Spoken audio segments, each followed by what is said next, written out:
Queridos hermanos y hermanas, estamos ya a las puertas de Pentecostés y es nuestro deseo pues que el Señor nos conceda esta gracia a todos y que la sepamos aprovechar de prepararnos bien para esta gran fiesta, este día en que el Señor renovará en nosotros el envío del Espíritu Santo. El día de ayer hablamos algo sobre la Trinidad, cómo se constituye la Trinidad. Lo expliqué un poco con mis palabras y quería ahora comenzar como recapitulando, pero citando expresamente al Papa San Juan Pablo II en otra de las catequesis que dio en el año 1998, que son las que hemos estado usando estos días. Hablando sobre la Trinidad, decía el Papa Juan Pablo II, decía así: el Padre engendra al Hijo amándolo. El Hijo es engendrado por el Padre dejándose amar y recibiendo de Él la capacidad de amar.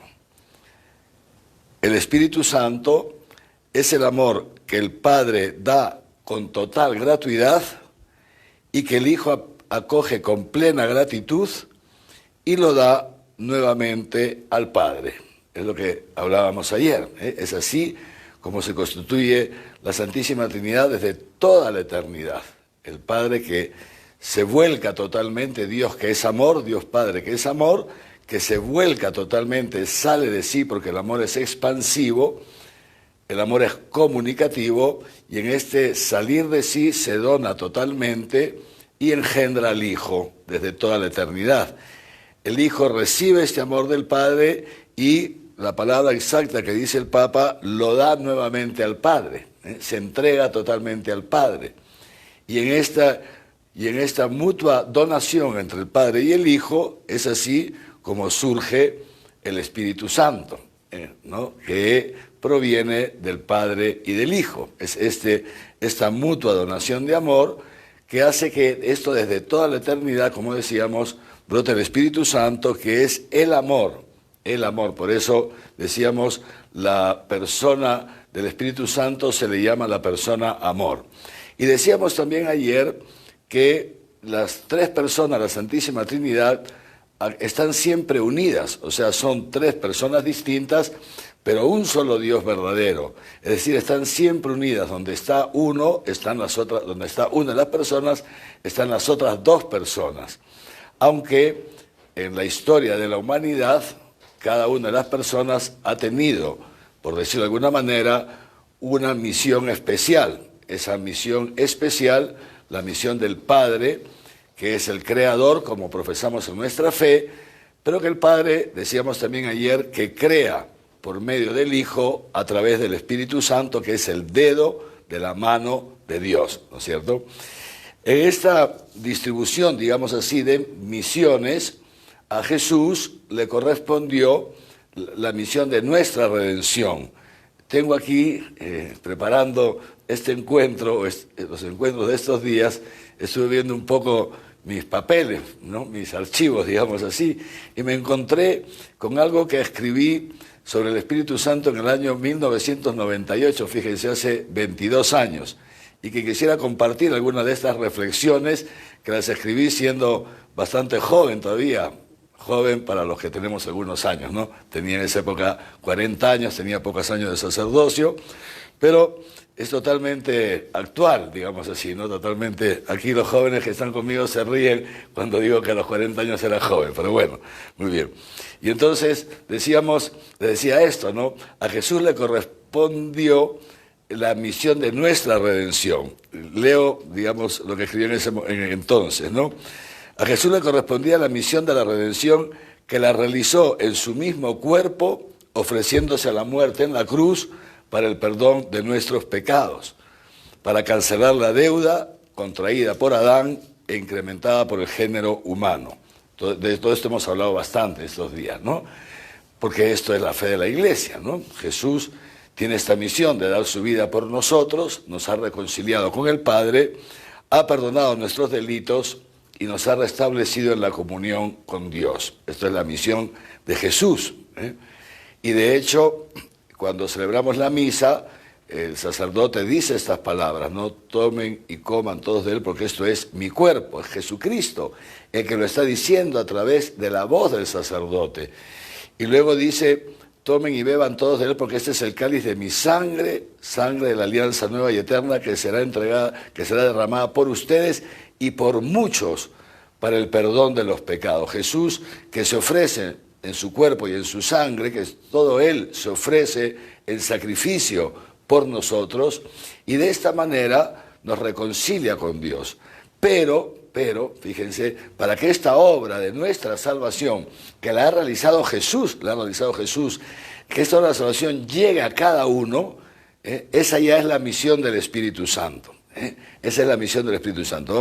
Vamos a decirlo así.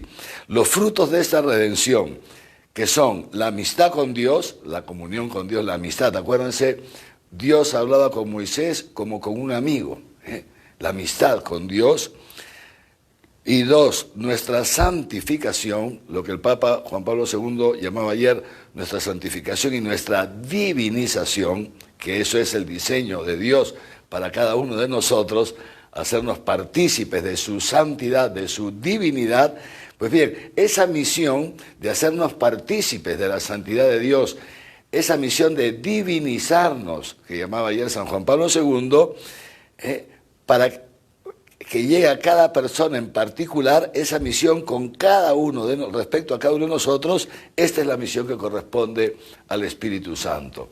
Dios Padre entonces es por antonomasia el Creador, el Hijo es por antonomasia el Redentor, y el Espíritu Santo es por antonomasia el Santificador. Es Él el que nos comunica a nosotros la santidad de Dios, el que nos comunica a nosotros la naturaleza divina. Es a través de Él como participamos de la vida divina. Es decir, Dios, por medio del Espíritu Santo, habita en nosotros, vive en nosotros. Y es mismo Espíritu ese que nos introduce en la vida trinitaria. En estos días que en la misa hemos venido escuchando esta oración de Jesús antes de entrar en su pasión, decía justamente esto Jesús ayer: Padre, que te pido por ellos, ¿no? Los que estaban ahí, sus discípulos, y por los que a través de ellos creerán en su palabra, en lo que ellos prediquen. ¿Para qué? Y te pido por ellos para que sean uno, como tú y yo, Padre, somos uno, que ellos sean uno, y así tú en mí, tú viviendo en mí y yo viviendo en ellos, todos seamos uno. Pues esa unidad es lo que dice Jesús, es que este es el diseño de Dios, fíjense, y por ellos, decía Jesús el otro día, me consagro, o sea, por ellos yo me entrego, vivo totalmente para ti, he vivido totalmente para ti, he realizado la misión que tú me has encomendado. ¿Para qué? Para que Dios pueda habitar en nosotros, así como el Padre y el Espíritu Santo habitan en Jesucristo, también el Padre, el Hijo y el Espíritu Santo habiten en nosotros. Esto es la vida cristiana. Y eso comienza desde este mundo. Dios habitando en nosotros, y nosotros habitando en Dios. Fíjense, esto es la vida cristiana. Y esta es la obra del Espíritu Santo que nos va regenerando, que poco a poco va haciendo en nosotros una nueva creación, nos va haciendo hijos de Dios, partícipes de su misma naturaleza divina. Por eso dirá Pablo, el que no tiene el Espíritu de Cristo, que es el Espíritu Santo, no le pertenece. Puede hacer obras de bien, puede ser muy responsable, muy ordenado, muy metódico, todo lo que quieran, muy cumplidor, pero si no tiene el Espíritu Santo, no le pertenece a Cristo. ¿Por qué? Porque no vive en Cristo. El Espíritu Santo, en cambio, nos hace partícipes de la misma naturaleza de Dios, de su misma forma de amar, Esto que también hablábamos estos días, ¿no? Y que ha dicho Jesús a sus apóstoles, ¿no? Y a toda la iglesia: ámense los unos a los otros como yo les he amado.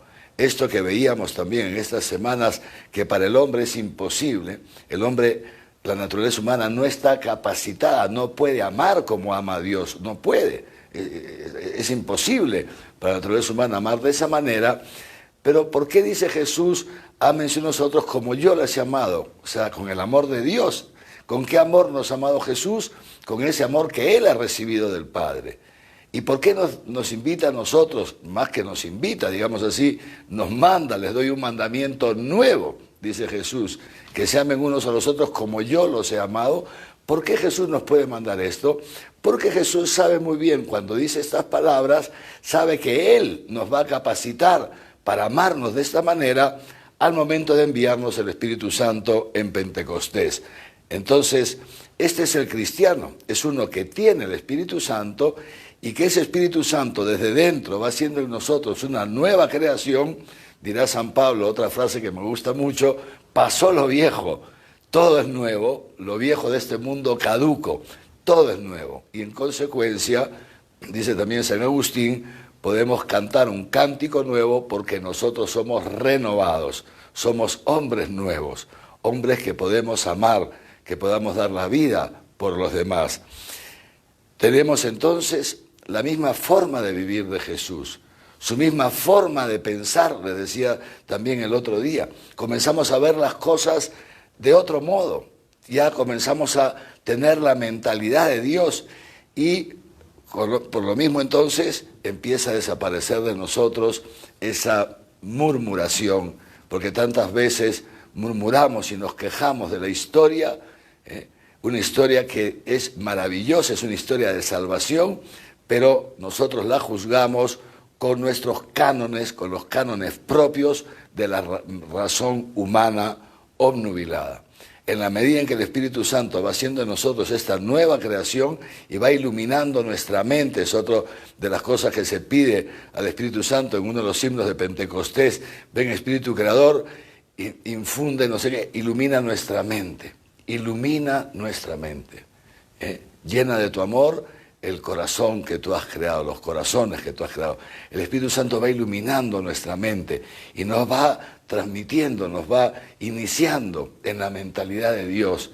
Y entonces comenzamos a ver todo y empezamos a darnos cuenta que efectivamente todo está bien hecho, que nada se escapa de las manos de Dios. Empezamos entonces también a pensar como Dios. Es el Espíritu Santo, es al mismo tiempo el que nos impulsa, el que impulsa a la iglesia, es el protagonista de la evangelización.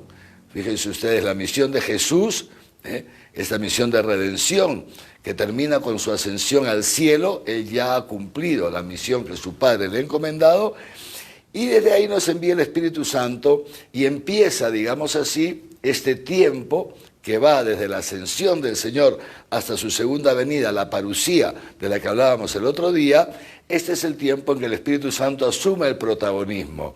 ¿Por qué? Porque es el Espíritu Santo el que, habitando en el cristiano, habita también en la comunidad cristiana, habita en la iglesia.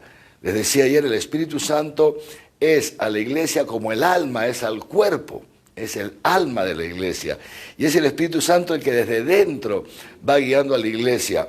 Ayer también recordábamos cosas que hemos venido escuchando en estos días en la palabra, cómo el Espíritu Santo iba guiando a Pablo, y Pablo tenía la intención de ir a no sé dónde y el Espíritu Santo le dice no, a Macedonia, a Filipos, con los filipenses, etc. Y el otro día escuchábamos también, antes de ayer, lo que dice Pablo a los sacerdotes de Éfeso, ¿no? Ya nunca más nos vamos a ver, y yo solamente sé una cosa: el Espíritu del Señor testifica en mi espíritu que donde yo vaya, solo me esperan persecuciones, dificultades, incomprensiones, etcétera, etcétera. Es el Espíritu Santo, entonces, el que guía a los apóstoles, el que guía a la iglesia. Y ayer también escuchamos en la primera lectura de la misa que el Señor le dice a Pablo: así como has dado testimonio de mí en Jerusalén, también lo vas a dar en Roma. Es el Espíritu Santo el que se lo dice a Pablo. Y es por eso que Pablo apela para que lo envíen a Roma. Esto lo veremos, si seguimos leyendo los Hechos de los Apóstoles, lo encontraremos ahí. ¿Cuál es el problema ante toda esta? Todo esto es una realidad, les decía, esto no son cuentos, esto es una realidad, y yo confío en que muchos de ustedes tengan esta experiencia, esa experiencia del Espíritu Santo actuando actuando. Es Dios que nos habla a lo profundo del ser a través del Espíritu Santo. Esto se llaman las inspiraciones, que nos va inspirando el Espíritu Santo por dentro. Se cumple esto que decimos en un salmo: indícame, Señor, el camino que he de seguir, pues levanto mis ojos, mis manos hacia ti. Cuando uno vive así, de cara a Dios, y esto es una gracia también de Dios, un don de Dios, que se lo pedimos para todos, que el Señor nos concede este deseo profundo de querer hacer solo, única y exclusivamente la voluntad de Dios. Eso que dice también el Salmo: Dios mío, lo quiero, o sea, tu palabra, tu Torá, en mis entrañas, no quiero otra cosa, solamente quiero hacer tu voluntad. Bendito sea Dios que nos conceda, Señor, hermanos, esta gracia, de que todo nuestro deseo, nuestro único deseo, sea hacer la voluntad de Dios, porque sabemos que es lo mejor para nosotros y lo mejor para todos los que nos rodean. Pero, ¿cuál es el problema? Que muchas veces podemos llegar a este deseo, ¿no? Que queremos hacer la voluntad de Dios. Hay mucha gente que no quiere hacer la voluntad de Dios. Es triste que haya tanta gente que no quiere hacer la voluntad de Dios. Gente que abiertamente reniega de Dios. Allí afuera, en el mundo, tanta gente reniega de Dios, pobrecillos. Pero eso es triste, eso es duro, pero más duro es que puede haber personas en la iglesia que no les interese hacer la voluntad de Dios, que ni siquiera se lo planteen, que lo único que se plantean es que Dios haga su voluntad. Fíjese, cosa tan rara, ¿no? Y es interesante, sería interesante que nos preguntemos esto humildemente de cara al Señor. ¿Yo cómo vivo? ¿Cómo vivo deseando hacer la voluntad de Dios? ¿Es lo único que me interesa? ¿O lo único que me interesa es que Dios haga mi voluntad? Que Dios haga mi voluntad. Impresionante. Pues cuando uno va adquiriendo, y esto repito es gracia, va descubriendo la maravilla del amor de Dios y la maravilla que es hacer la voluntad de Dios, que me ama más que a mí mismo y que es más inteligente que yo mismo y que en consecuencia sabe mejor que yo lo que me conviene. O sea, de hecho, el llegar al deseo de hacer la voluntad de Dios casi es cuestión de tener solamente 3 dedos de frente. No creo que haga falta mucho más. Porque si yo soy consciente de que Dios es amor, de que Dios me ama más de lo que yo me amo a mí mismo, y tengo muchas pruebas en la historia de que Dios me ama más de lo que yo me amo a mí mismo, y si soy consciente de que Dios es más inteligente que yo, y esto es muy sencillo llegar a esa conclusión, porque ya se lo pregunta Dios a Job, cuando Job murmura, porque Job tiene una paciencia de santos, sin duda, pero hasta la paciencia de los santos tiene límite. Y Job, hay un momento en que empieza a brotar la murmuración de su corazón y llama juicio a Dios. La obra de Job es bellísima, tendríamos que hablar otro día de ella. Y Job llama juicio a Dios y Dios va a juicio, ¿no? Y Job le plantea a Dios sus demandas, hacemos un paréntesis. Job no ha existido, digamos, nunca una persona que se llamó Job y que vivió todo eso que cuenta el libro. Job, se los cuento por cultura general, es una obra de teatro, fíjense. Job, el libro de Job es una obra de teatro, pero una obra de teatro que nos transmite una realidad, porque Job, en el fondo, somos tú y yo, que tantas veces llamamos a juicio a Dios porque no estamos contentos con la historia que Dios hace con nosotros. Pero les decía, Dios es tan humilde que va al juicio. Él es el, digamos, el denunciado, el demandado. Quien lo está denunciando, lo está demandando. Quien ha puesto una queja contra Dios es Job. Y Dios, que es tan bueno, es tan humilde, lo hace también con nosotros. Se allana a la mentalidad de Job. Se allana nuestra mentalidad y Dios desciende hasta Job y entonces escucha la demanda de Job, la queja de Job. ¿Y qué le responde? Le dice Dios a Job, le dice, bueno, estupendo, muy bien, ya te escuché, ahora me escuchas tú a mí, ¿no? Vamos a ver, Job, dime, vamos a ver. ¿Tú sabes cómo se hace para que las aguas del mar no inunden toda la tierra? ¿Para que no pasen de un límite? ¿Sabes eso? Y Job, claro, se queda pensando, no lo sé. ¿Tú sabes cómo se hace para que la tierra mantenga un equilibrio? para que la tierra mantenga un equilibrio y no esté siempre así de un sitio para otro un desastre. ¿Tú sabes cuánto pesa la tierra? ¿Tú sabes cómo se hace para que los árboles crezcan para arriba y no crezcan para abajo? Estoy haciendo preguntas similares, ¿no? Y Job se coge la cabeza y dice, no, efectivamente no. ¿Y tú sabes cómo se hace para que las estrellas no se caigan? ¿Tú sabes cómo se hace? ¿Y sabes cuántas estrellas hay en el cielo? Imposible saberlo. Hasta hoy día. Nadie lo sabe, hermanos. Hasta hoy día. Entonces Job, escuchando a Dios, fíjense, va llegando a esa conclusión. Tenías razón. O mejor dicho, tienes razón. ¿Quién soy yo si yo no sé nada? No sé nada. Pues eso, queridos hermanos, si nosotros vemos nuestra historia, nos daremos cuenta de estas dos cosas. Que Dios nos ama más de lo que nos amamos nosotros a nosotros mismos. Y que Dios es mucho más inteligente que nosotros, muchísimo más inteligente que nosotros. Pues basta con esto. Si Dios es más inteligente que yo, y me ama más de lo que yo amo a mí mismo, que menos puede brotar de mí, incluso de mi razón, que hacer la voluntad de Dios, porque estoy seguro que lo que Dios tiene para mí es mucho mejor de lo que yo me pueda programar, de lo que yo me pueda planificar. Es mucho mejor. ¿Y cómo hacer la voluntad de Dios? Nos lo decía ya el Papa San Juan Pablo II. ¿Cómo Dios nos revela su voluntad? A través de su palabra, uno, a través de sus mandamientos, que algunas veces no les hacemos caso, que ya casi parecería que van a ir pasando de moda, y tres, a través de las inspiraciones del Espíritu Santo. El Espíritu Santo que te habla al corazón y te dice, esto no está bien, no te engañes, esto no está bien. Y entonces, decíamos, es de esta manera que como Dios va haciendo en nosotros esta nueva creación, va brotando este deseo en nosotros de hacer la voluntad de Dios. Pero ¿cuál es el problema? El problema es que muchísimas veces nosotros queremos hacer la voluntad de Dios solamente en nuestras fuerzas. Este es el gran problema del hombre. Voy a leer esto. Tantas veces en la vida cristiana nos podemos olvidar de la existencia y la asistencia del Espíritu Santo. Y no contamos con el Espíritu Santo, es que no contamos con Él. Y entonces acometemos las más diversas empresas, tareas, lo que quiera, apoyados solo en nuestras fuerzas. Impresionante. Pobres de nosotros. Teniendo el Espíritu Santo listo para ayudarnos, para fortalecernos, para consolarnos, para defendernos, lo queremos hacer todo en nuestras fuerzas. Y entonces nos cansamos, nos hastiamos, no podemos y terminamos capitulando con una salida fácil.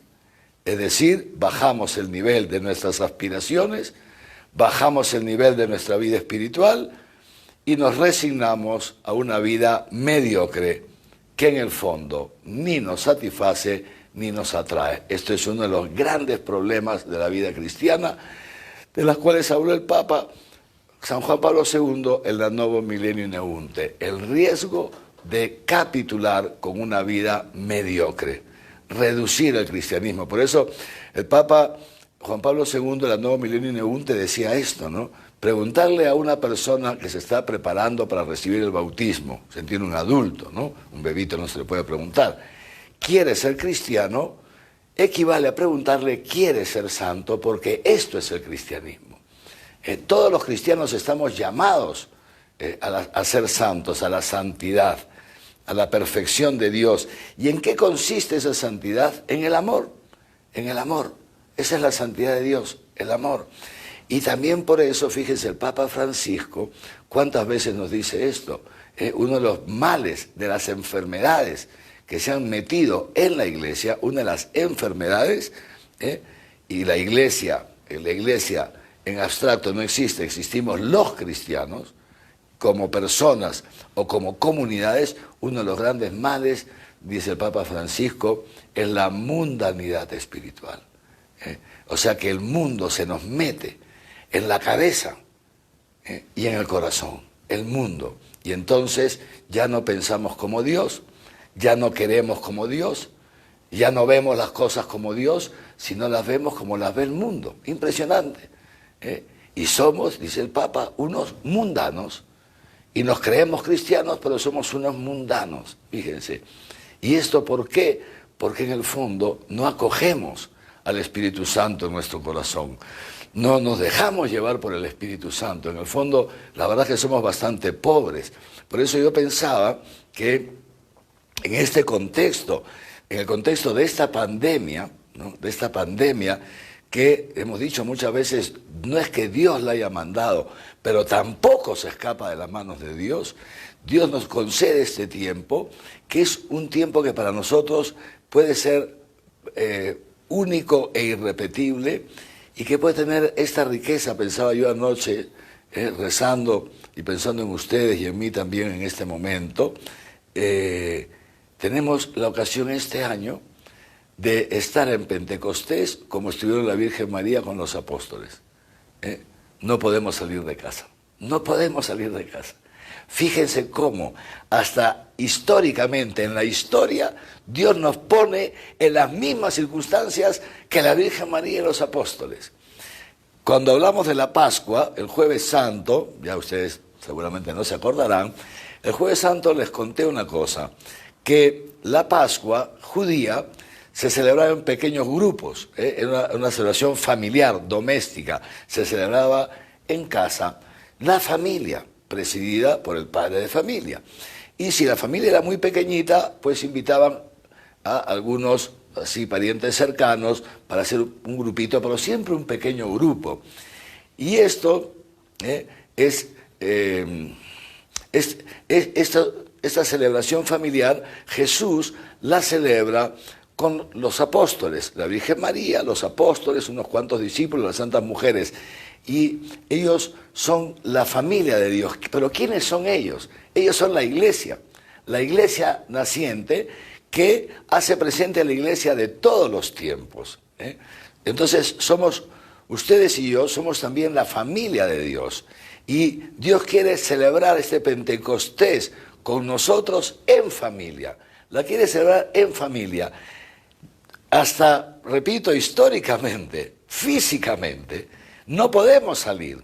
Y tenemos esta oportunidad bellísima de hacer esta celebración en familia, con Dios, con Jesucristo, que viene, que quiere venir también en este Pentecostés, en esta celebración, para invitarnos a pedir el Espíritu Santo y abrirnos a recibir ese Espíritu Santo que Dios, queridos hermanos y hermanas, esto no es leyenda, esto no es leyenda. Yo confío en que todos ustedes me crean a Dios, esto no es leyenda. Dios, queridos hermanos, abrirá las compuertas del cielo en este Pentecostés y mandará al Espíritu Santo con una efusión enorme, enorme por dos razones. Primero, porque estamos haciendo memorial de Pentecostés, y esto ya se los expliqué varias veces, y muchos de ustedes lo saben, perdonen que repita, ¿no es cierto? Memorial en primer lugar porque esta es la sacramentalidad de la Iglesia, que cada vez que celebra litúrgicamente un acontecimiento, la gracia del acontecimiento se actualiza a lo largo de nuestra historia. Primero por eso, pero además segundo porque Dios, hermanos, no es indolente. Dios no es indolente. Dios sabe muy bien la situación en la que nos encontramos. Y Dios no está ahí en el cielo sentado viendo cómo nosotros aquí estamos sufriendo, sin poder salir, sin poder hacer tantas cosas. Algunos con mucho miedo a contagiarse y a morirse, otros con el miedo, el temor propio de no saber cómo va a llegar a fin de mes, que faltan 3 días, o cómo va a llegar a la primera. Dios no es, atentos a esto, Dios no se desentiende del hombre. Dios no es indiferente a tus sufrimientos y a los míos. Y Dios sabe muy bien que si cada día necesitamos el Espíritu Santo, con mayor razón lo necesitamos ahora. Con mayor razón, porque nos vemos más pobres que nunca. Porque nos vemos más pobres que nunca. ¿Cuántos pecados están saliendo a flote en nuestros corazones durante este tiempo de pandemia, que el Señor nos está concediendo escuchar su palabra día a día, día a día? ¿Cuánto nos estamos agarrando del Señor? ¿Cuánto le estamos pidiendo, Señor, que cese esta pandemia? Señor, ayúdame, ayuda a mi abuelita, cuida a mis hijitos. ¿Cuánto? Y Dios no es indiferente al sufrimiento humano. Dios nos escucha. Y por eso este año, queridos hermanos, Dios quiere enviarnos el Espíritu Santo con una fuerza todavía mayor, diría yo, que cualquier otro Pentecostés. Y la invitación que nos hace el Señor es justamente abrir nuestro corazón, a ser pequeños, a ser humildes, a no querer hacerlo todo con nuestra fuerza, con nuestra razón, con nuestro orgullo, sino a ser pequeños como la Virgen María. Fíjense ustedes, dejarnos llevar por Dios, dejarnos llevar por su gracia, abrirnos como pequeños, reconocernos necesitados del Espíritu Santo. Ojalá que alguno de nosotros, aunque sea uno, Dios quiera que todos, se lo pido también para mí, que el Señor me conceda esta gracia, nos conceda de saberme en lo profundo de mi ser necesitado del Espíritu Santo, necesitado del Espíritu Santo, para que el demonio no nos engañe, para que el maligno no se meta en nosotros y no nos divida de Dios y nos divida unos a otros. Ese Espíritu Santo que desciende en Pentecostés, ¿se acuerdan cómo? Como llamas de fuego, dice el autor del Hechos de los Apóstoles, y aquí evoca, fíjense, evoca una profecía, el Levítico, luego hablaremos del profeta, en el Levítico, Dios dice esto: yo quiero que en mi altar, en mi templo, dice así, arda siempre fuego. Es uno de los mandatos que hace Dios en el Levítico. En mi altar arderá siempre fuego. Y comentando esta frase, San Gregorio Magno, fíjense, San Gregorio Magno dice que el altar de Dios es el corazón del cristiano. Ese es el altar de Dios. Y que por eso Dios quiere que en nosotros esté siempre encendida esta llama del amor divino. Nosotros somos el templo del Espíritu Santo. El templo de Dios en este mundo. El templo de Dios es cada cristiano. Y Dios quiere que en cada uno de nosotros, fíjense, arda esta llama de fuego, del amor, que es el fuego del Espíritu Santo, que Jesucristo ya lo anunció. Yo he venido a este mundo para traer fuego, he venido para traer fuego a este mundo, dice Jesús en el Evangelio, casi al comenzar su vida pública. He venido a traer fuego, y cuánto quisiera ya que este fuego esté ardiendo. ¿Qué había venido a hacer Jesús? ¿A incendiar como hizo Nerón, que incendió? No. Jesús ha venido a este mundo a dar el fuego del Espíritu Santo. Y eso es lo que el Señor desea, que el Espíritu Santo, que este fuego, que es el amor de Dios, arda en nuestros corazones, arda, que nos lleve a amar a Dios sobre todas las cosas y al prójimo como a nosotros mismos, porque eso es lo único capaz de hacernos realmente felices en este mundo. Es lo único capaz, es lo único que realmente nos satisface, el poder donarnos, el poder vivir en esa donación que es eterna entre el Padre y el Hijo, el poder vivirla también nosotros, vivir donándonos, porque esto es participar de Dios, esto es experimentar a Dios en nuestra vida. Así entonces el Espíritu Santo desciende como lenguas de fuego, y entran los apóstoles y comienza entonces ahí la misión de la iglesia. Ahí comienza la misión de la iglesia. Jesús ha tenido mucho cuidado al fundar su iglesia. Lo ha hecho con una delicadeza y sin precipitarse. Desde el momento que Jesús empieza su vida pública, ha empezado a fundar su iglesia. Ha llamado a los apóstoles uno por uno con su nombre, por su nombre. Ha escogido a uno por uno y los ha escogido estupendamente bien, a los 12, muy distintos unos de otros, con distintas perspectivas incluso de las cosas, Habían algunos muy espirituales, sí, muy espirituales, y habían otros que eran revolucionarios, Simón el Zelota, que era de esta tribu, digamos así, este clan de los celotes. Los celotes eran una especie como de grupo que estaba listo para la guerrilla, para sublevarse, que estaban esperando la llegada de este Mesías político. Y estaban listos para que cuando este Mesías se pronunciase, salir a guerrear, a hacer batalla, a hacer guerra contra el Imperio Romano para liberar a Israel. Esa era gente de armas tomar,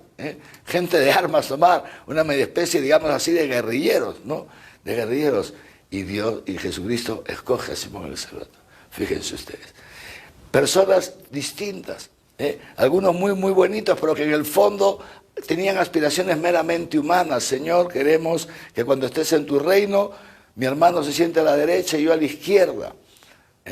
Los hijos del Zebedeo, y mandan a la mamá, que era como tía de Jesús, digamos así, porque era muy amiga de la Virgen María, mandan a la mamá que interceda por ellos.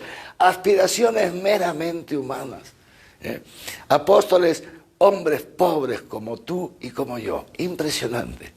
Con toda su pecaminosidad, con toda su dureza de corazón, con toda su pequeñez de mente, como tantas veces Jesús lo destaca en el Evangelio, y ellos no lo ocultan, ellos son los que nos lo han contado. Pero así lo fue escogiendo uno por uno, como nos ha escogido también a nosotros. Y así va fundando Jesús su iglesia, los va juntando, y va hablándoles, y les va enseñando, y luego va predicando, y se va juntando otra gente, poquito a poquito, y empieza a hablar de lo que es la iglesia, de lo que es el reino, y les dice, ustedes son la sal del mundo, la sal de la tierra, la luz del mundo. Va predicando qué cosa es la iglesia, cuál es la misión de la iglesia en este mundo, etcétera. Y todito lo va preparando ahí. Y va instituyendo los sacramentos. Hemos dicho, el sacramento del bautismo, el sacramento de la Eucaristía. El mismo Jesús los va instituyendo. Eleva el matrimonio a la dignidad del sacramento a través de su palabra. Él mismo. O sea, Jesús va fundando su iglesia con un cuidado, con una delicadeza. Por eso, dice así, como el novio adorna a su esposa con las joyas, es el novio el que la embellece para el momento de esa unión nupcial, así Jesucristo iba embelleciendo y sigue embelleciendo a su iglesia. Ya ha llegado ese momento culminante, decíamos, de este proceso fundacional de la iglesia en la cruz. En la cruz, cuando se entrega ya totalmente por nosotros y de su costado sale sangre y agua, decíamos hace unas semanas, citando a los santos padres. Así como del costado abierto de Adán sale Eva, del costado abierto de Jesús sale la iglesia, su esposa, la esposa de Cristo. Esta iglesia que está simbolizada en el agua del bautismo, en la sangre de la Eucaristía. Y así Jesús ya va deja a través de su misterio pascual, ya deja a su esposa prácticamente lista. Luego se aparece 40 días para dar, dicen los evangelios, las últimas indicaciones. Las últimas indicaciones. De ahí le dice a los apóstoles, esta es la misión de la iglesia, vayan por todo el mundo, anuncien el evangelio. El que crea y sea bautizado, el que se convierte, se salvará. El que no se condenará. Yo he venido para salvar al mundo y ahora ustedes están llamados a continuar mi misión de salvar a este mundo. Impresionante. Y todo ese proceso culmina hoy día en Pentecostés, cuando Dios envía el Espíritu Santo sobre esa iglesia naciente. Y los apóstoles que hasta ese momento estaban encerrados en el cenáculo, dice el Evangelio, por miedo a los judíos, ¡fum! En ese instante la iglesia termina su proceso fundacional, cuando, ¿qué le faltaba a la iglesia? Tenía todo, pero le faltaba una cosa, el Espíritu Santo. Eso es el toque final, porque la iglesia no es una institución meramente humana, no es una institución meramente humana, es una institución humana y divina, y sobre todo más divina que humana. Y cuando nosotros la queremos hacer más humana que divina, ahí es cuando la iglesia entra en crisis, ahí es cuando todo se vuelve un desastre, ahí es cuando ya no podemos llevar bien la misión que Jesús nos ha encomendado. Pentecostés entonces es el momento en que Dios, Jesucristo, termina de fundar su iglesia, dotándola ya de todos los medios para la salvación y de todos los medios para el cumplimiento de su misión. Es el Espíritu Santo el que nos transforma a nosotros en hostias puras, santas, agradables a Dios, que nos ofrecemos con Jesucristo cada día en el altar. Es ahí, entonces, es a través del Espíritu Santo que el Señor nos capacita, pero nos capacita no dándonos una ayuda, decíamos ayer, la gracia no es una ayudita que Dios nos da, no, nos capacita porque Él entra en nosotros. Jesús envía el Espíritu Santo desde lo alto del cielo, es el Espíritu Santo que lo envía el Padre a través del Hijo, Jesús, porque todo lo que es de mi Padre es mío, me voy y les enviaré, les conviene que me vaya, porque si no me voy no les podré enviar al Espíritu Santo, dice Jesús. Jesús que nos envía el Espíritu Santo, y de esa manera es el mismo Jesús con su Padre, y que en el Espíritu Santo entran a vivir en nosotros, y en consecuencia es Dios el que habita en mí. Ojalá, queridos hermanos, que en este Pentecostés todos dejemos que Dios entre a habitar en nosotros, que se renueve la presencia de Dios en nosotros. Y si alguno ha perdido esta presencia, porque esto se pierde con el pecado mortal, ¿saben? Esto se pierde. El pecado mortal justamente se llama por eso mortal, porque expulsa de nosotros a Dios y nos quedamos otra vez cercados por la muerte. Pero es una manera de perder el Espíritu Santo. Pero también saben cómo se pierde el Espíritu Santo: cuando se le contrista. Y por eso San Pablo dice: atentos, no contristen el Espíritu Santo, no contristen el Espíritu Santo. ¿Y saben cómo se contrista el Espíritu Santo? Siguiendo los ídolos de este mundo. Es una de las maneras de contristar. Y puede decir: pero bueno, pues si no es pecado mortal, tener muchas cositas, no es pecado mortal. No es pecado mortal tener muchos afectos, sí, no es pecado mortal. Sin duda no es pecado mortal. Pecado mortal es no compartir los bienes que tengo, eso sí. Si tengo muchos bienes, claro, si hay unas dimensiones, ¿me entienden, no? A lo que voy, atentos con esto, porque muchas veces nos podemos engañar. Lo que el Papa Juan Pablo II dice también en Domini Neunte, no nos podemos conformar, muchas veces nos conformamos, una cosa horrible, me provoca decirlo, con una moral minimalista, la moral del mínimo, el mínimo, para no cometer pecado mortal. Pero no es solamente así como se pierde el Espíritu Santo. Porque si yo tengo mi corazón lleno de afectos, en mi corazón no hay sitio para Dios. Porque ya está ocupado por los afectos, el éxito, la fama, que todos me quieran, que todos me consideren, que todo el mundo me mande WhatsApp, que todo el mundo me ponga like, que todo el mundo no sé qué, que no se me pase nada. Ya no hay espacio, ¿me entiendes? Si estoy detrás de los ídolos de este mundo, del querer, del poseer, del poder, y me dedico a eso, y ando distraído como Marta en tantas cosas, entonces contristo el Espíritu Santo, porque el Espíritu Santo me quiere hablar, pero no tengo espacio para Él, porque estoy atendiendo a mis afectos. Porque el Espíritu Santo quiere entrar a vivir en mí, pero no tengo espacio porque tengo el corazón lleno de porquerías, de cochinadas, de cosas, de bienes materiales. Mi corazón está en los bienes materiales, como dice Jesucristo en el Evangelio: donde está tu tesoro, ahí está tu corazón. Y entonces tu corazón está en los bienes materiales, en la codicia de los bienes materiales. Nos guste o no nos guste. Esta predicación, la predicación de la iglesia muchas veces resulta pesada. ¿Por qué? Porque el hombre viejo se resiste, hermanos, y esta es la realidad. Pero esta es nuestra realidad. Podemos contristar el Espíritu Santo. Y si alguno lo ha contristado en este tiempo, queridos hermanos, ánimo. ¿Por qué? Porque tenemos esta ocasión de volver a abrirnos al Espíritu Santo. Si alguno de nosotros descubre que lo ha contristado, que lo ha expulsado, ¡ay, qué pena! Bueno, ánimo, porque viene otra vez, porque el Espíritu Santo es buenísimo, don del Padre Altísimo, alma, vida, fuego, amor, santo crisma, dulce crisma del alma. El Espíritu Santo viene otra vez en este Pentecostés. Viene para cada uno de nosotros, tenemos la oportunidad. Ay, monseñor, pero no tengo tiempo para confesarme. Tranquilo, Dios sabe muy bien. A lo mejor todavía tienes tiempo, porque si tienes la parroquia cerca, vete, tira la puerta abajo al párroco, tocas el timbre y que te confiese. Estupendo. No es que estamos en aislamiento social, sí, pero puedes ir al banco, puedes ir al mercado, puedes ir a la farmacia, y claro, en lugar de ir a la farmacia que queda al frente, te vas unas 5 cuadras y pasas por la parroquia y aprovechas para confesarte. Muy bien. Monseñor, imposible porque mi parroquia queda 40 cuadras, 80 y luego me meten en preso. Tranquilo. Hemos dicho, de todo esto hemos hablado antes, un acto de contrición perfecto que el Señor nos conceda. Señor, tienes razón. Me he alejado de ti. Me doy cuenta que tengo el corazón lleno de ídolos. Me doy cuenta que estoy siempre murmurando, siempre murmurando. Cuando uno murmura, expulsa también el Espíritu Santo.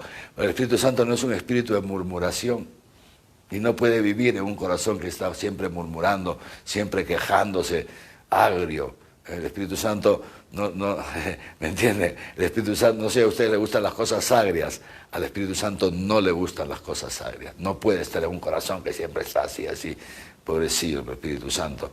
Lo contristamos, lo echamos. Bueno, nos damos cuenta, Señor, ten compasión de mí. Pequeños, humildes. Dios ha preparado a los apóstoles para recibir el Espíritu Santo. ¿Cómo los ha preparado? Los ha preparado haciéndoles ver, dejando que ellos, o ayudando a que ellos descubran sus pecados, su realidad de pecado, su traición. Jesús no mandó al Espíritu Santo antes de la pasión, no la mandó antes de la pasión. Hacía falta que Pedro se descubra pecador, que Pedro se descubra traicionero, que Pedro se descubra todo lo que quieran, y así todos los apóstoles. Sin eso, jamás los apóstoles hubieran aspirado a recibir el Espíritu Santo. Solamente puede sentirse necesitado del Espíritu Santo aquel que se conoce, que ha hecho Jesús con los apóstoles, ha hecho que se conozcan. Maestro, yo iré contigo hasta la muerte, hasta la muerte. Le dice Pedro a Jesús, ¿no? ¿Y qué le dice Jesús a Pedro? Tú hasta la muerte, pues si esta noche, antes que el gallo cante una vez, me habrás negado 3 veces. Y luego, lo hemos escuchado hace 3 o 4 días, en ese discurso, en la última cena, cuando Jesús termina de hablar a los apóstoles y dice que los discípulos le dicen, ahora sí ya te entendemos perfectamente. Ahora sí ya te entendemos, ya creemos en ti. Y dice que creen en mí, si todos me van a dejar, esta noche me van a dejar todos, se van a dispersar. Se lo dice Jesús. Jesús ya lo sabía. ¿Quiénes eran los que no sabían? ¿Quiénes eran los que no se conocían a sí mismos? Los apóstoles.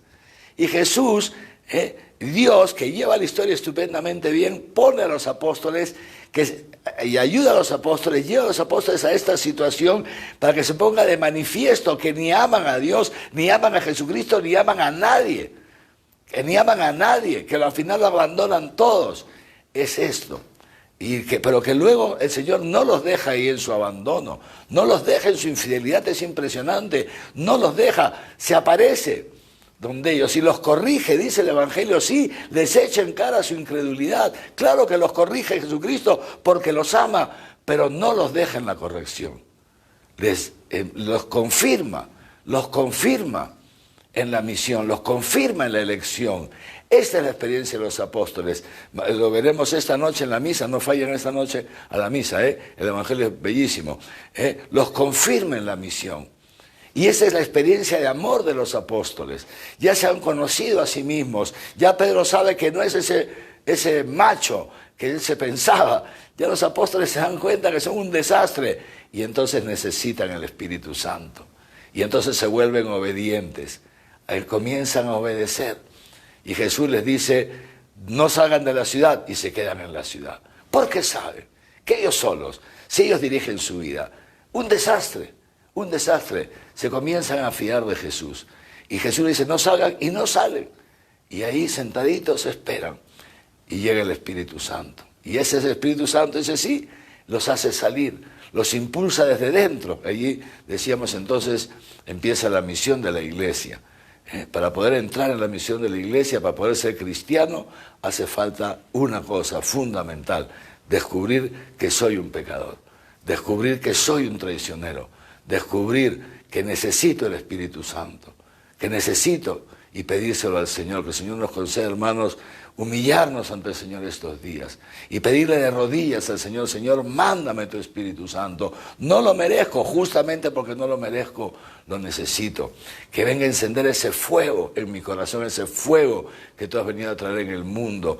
Este Espíritu Santo que me dé esta parresía, que me libere de las idolatrías de este mundo, de tantas tonterías, que me libere, para yo poder serte fiel a ti, para poder experimentar tu amor.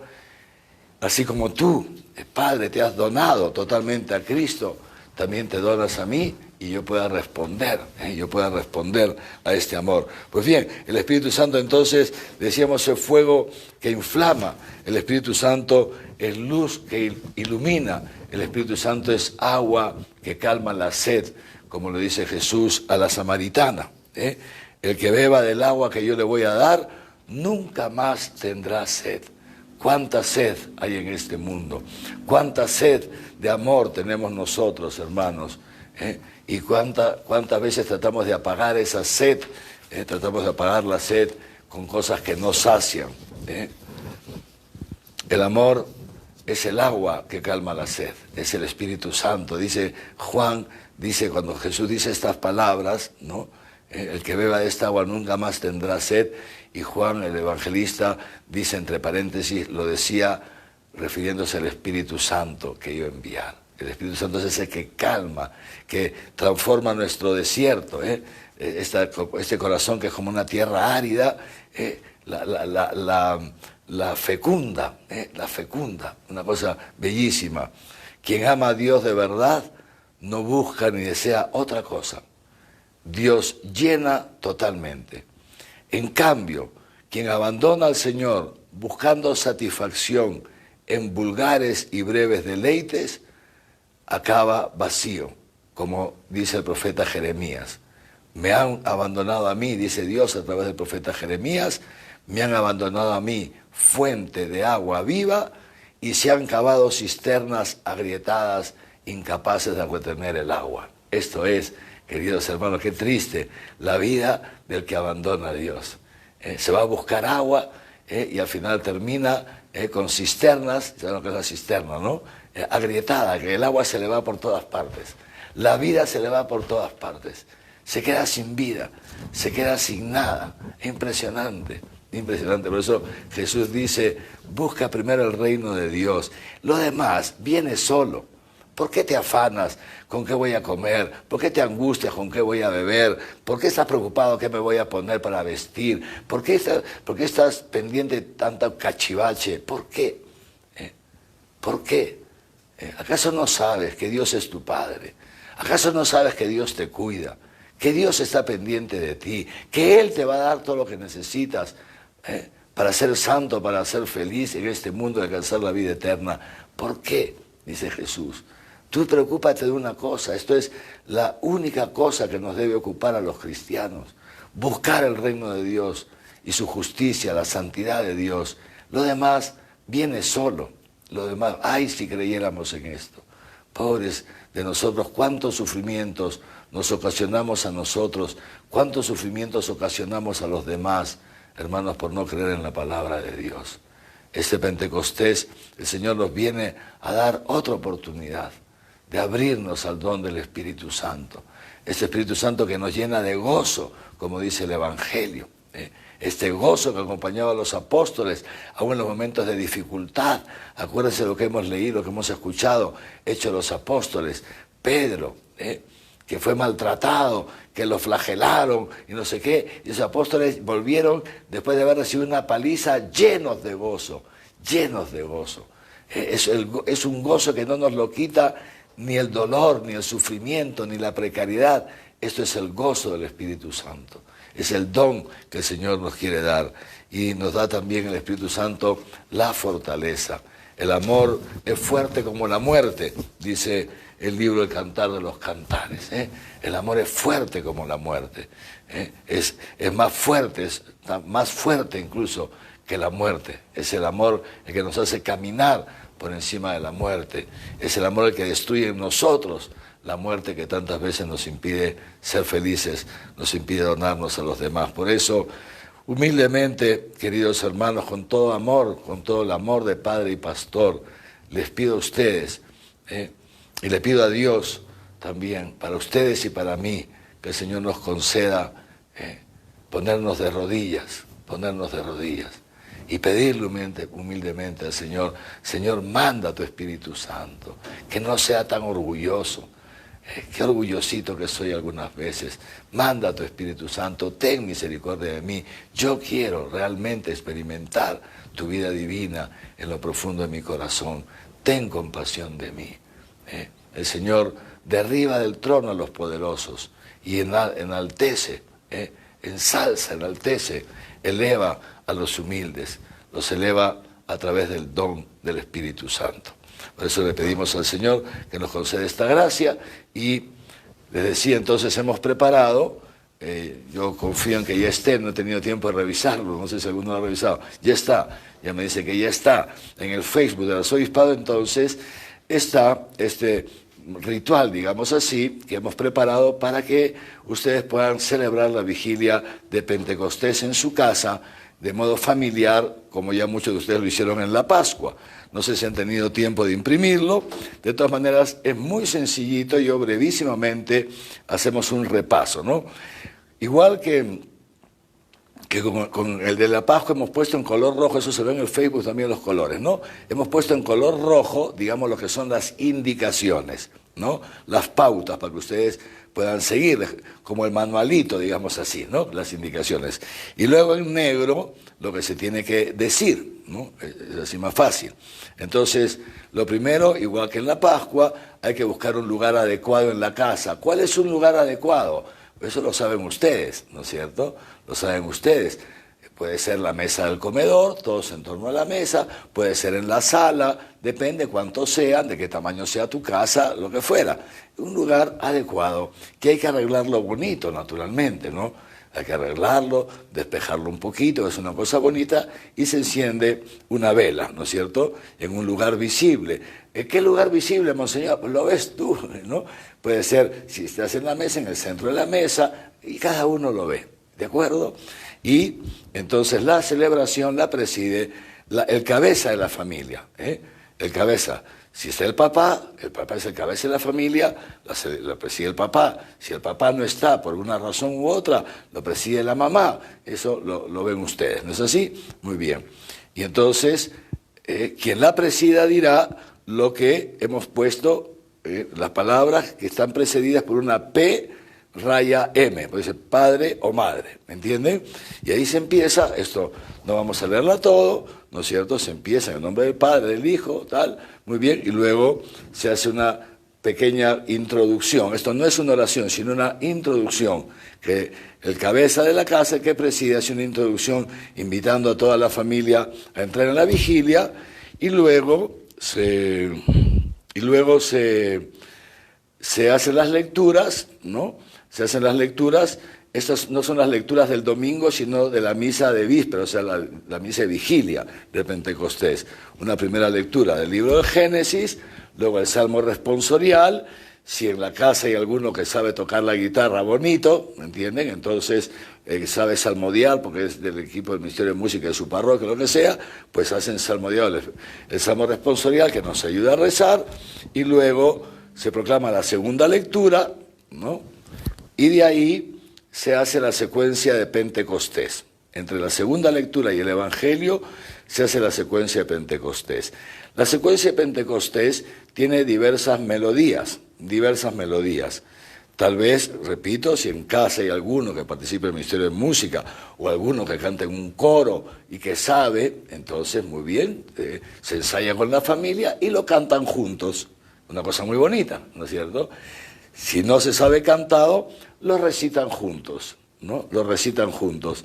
¿Qué significa eso? Que para ese momento, claro, habría que tener esto impreso o en una pantalla, yo no sé cómo funcionan estas cosas, que todos lo puedan leer y lo recitan juntos. Si no pueden imprimirlo, si no tienen una pantalla, paciencia, un miembro de la familia lo lee y los demás lo escuchan y se van adhiriendo con el corazón a lo que quien lo lea va leyendo, ¿no? Perdóneme.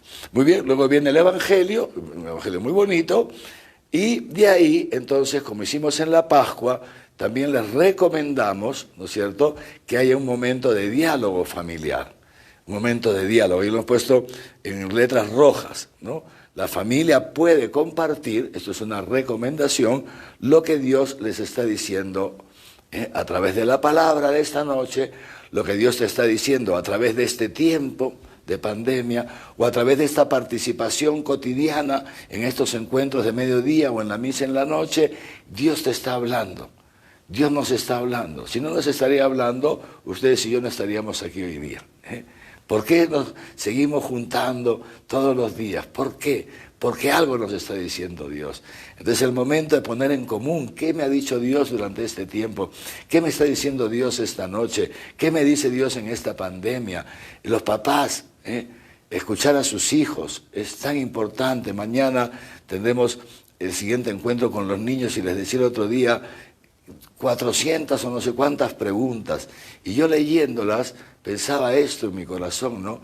Cuánta necesidad, cuánta necesidad tienen los niños de que los escuchemos.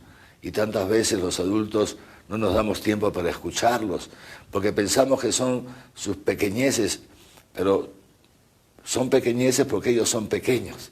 Entonces para ellos no son pequeñeces, ¿no? Y para mí tampoco. Y seguramente para ti como papá o mamá tampoco. Nuestros hijos no tienen pequeñeces. Entonces qué bonito aprovechar ese momento, ayudar, dejar que los hijos también expresen lo que están sintiendo, los grandes y también los pequeños. ¿Y qué te dice a ti, hijito? ¿Has estado atento? ¿Y qué te ha llamado la atención? ¿Y cómo te sientes este tiempo? ¿Y te dice algo Dios respecto a este tiempo, a ti, lo que fuera? Y dialogar. Si alguna vez alguno de la familia que no sabe, algunas veces cuando somos adolescentes, la edad de la adolescencia, somos un poco más cohibidos, es normal, es parte de nuestro proceso de madurez, nos encerramos un poquito en nosotros mismos. Antes en mi época los chicos decían dar roche, pues bien, el papá, la mamá, con cariño, con caridad, ¿no? Hombre, nos interesa saber cómo estás, nos interesa, cuéntanos algo, te sientes tal, siéntete libre, ven, ya, ¿me entienden, no? Con amor, ¿ya? Entonces, si a alguno resulta difícil, si hace alguna pregunta, bien.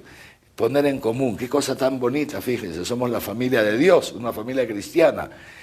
Y después de esto, entonces ya pasamos a la oración de los fieles, ¿no?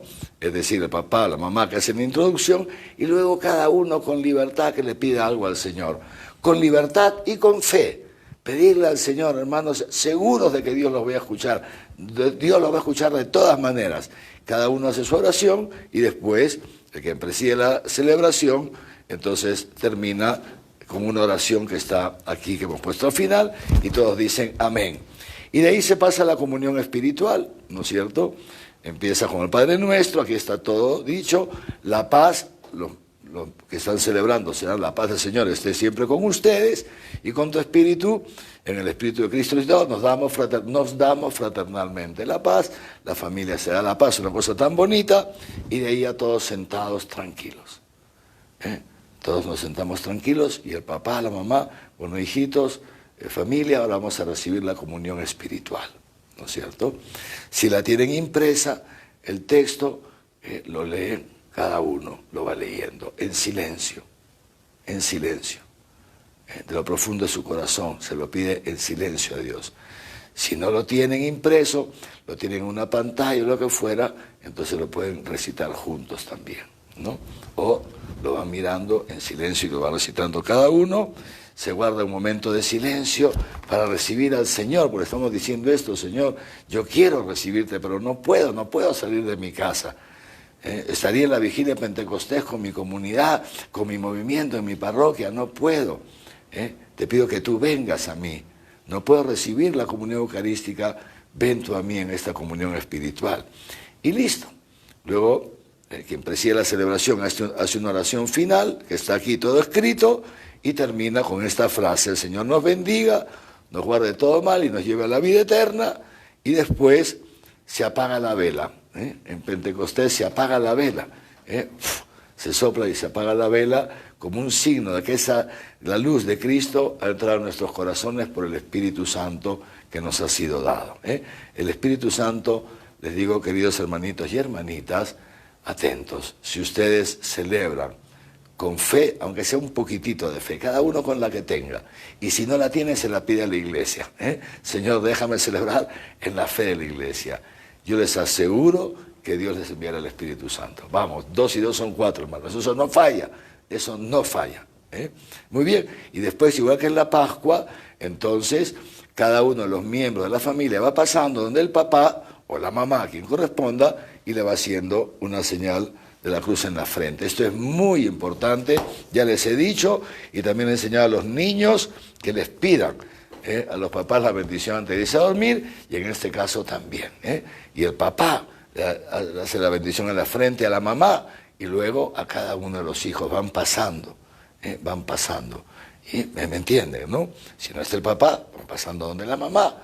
Ok, no hay problema. Y después el papá le pide también a la esposa que lo bendiga. Que también la esposa, en nombre de toda la familia, también le pide a Dios que bendiga a su esposo. Fíjense qué cosa tan bonita. Si no está el papá, la mamá hace la bendición a todos y luego el hijo mayor le da la bendición a la mamá. Yo les he contado a ustedes que yo siempre he pedido la bendición a mis papás, hasta mi padre ya se murió, pero hasta que se murió, y hoy día cada vez que veo a mi madre, siempre le pido la bendición, siempre, ¿no? Una gracia de Dios enorme, la recibo con fe. Tengo 1000 cosas que hacer, soy un obispo, todo lo que quiera. Pero cuando me despido de mi mamá, que seguramente me está mirando y puede ser testigo de esto, siempre le digo, ella me dice, dame tu bendición, y yo le doy la bendición como obispo. Y luego le pido a ella, dame tu bendición, y les digo de verdad, cierro mis ojos y recibo la bendición de mi madre con fe, como la recibía también de mi padre. Pues esto el Señor escucha. Cuando un padre o una madre bendice a sus hijos, Dios nos escucha. Así que muy bien, ya estamos pues a las puertas de Pentecostés, que el Señor nos conceda prepararnos bien. Vamos a pedir a la Santísima Virgen María que nos ayude. Sabe la Virgen que somos tan pobrecitos, tan superficiales tantas veces, que la Virgencita nos ayude. Pero ya nos unimos a ella otra vez, como cada día, con la alegría de Jesucristo resucitado. Decimos juntos, alégrate, Reina del cielo, aleluya, porque aquel a quien mereciste llevar en tu seno, aleluya, ha resucitado, según lo había dicho, aleluya. Ruega al Señor por nosotros, aleluya. Gózate y alégrate, Virgen María, aleluya. Porque verdaderamente ha resucitado el Señor, aleluya. Oremos. Oh Dios, que por la resurrección de tu Hijo, nuestro Señor Jesucristo, has llenado el mundo de alegría. Concédenos por intercesión de su Madre, la Virgen María, llegar a alcanzar los gozos eternos. Por Jesucristo nuestro Señor. Amén. El Señor esté con ustedes, Y con tu los bendiga Dios Todopoderoso, Padre, Hijo y Espíritu Santo, y que su bendición les acompañe siempre. Amén. Entonces, Dios mediante, nos vemos esta tarde para la Santa Misa. A partir de las 7 ya nos empezamos a juntar para la Santa Misa, y mañana nuestro tercer encuentro con los niños, a las 11 de la mañana, que será 1 hora, tal vez un poquitín más, pero esta vez no mucho más. Son muchas preguntas y las iremos respondiendo sábado tras sábado, mientras el Señor nos lo conceda. Muy bien, buenas tardes a todos. Gracias.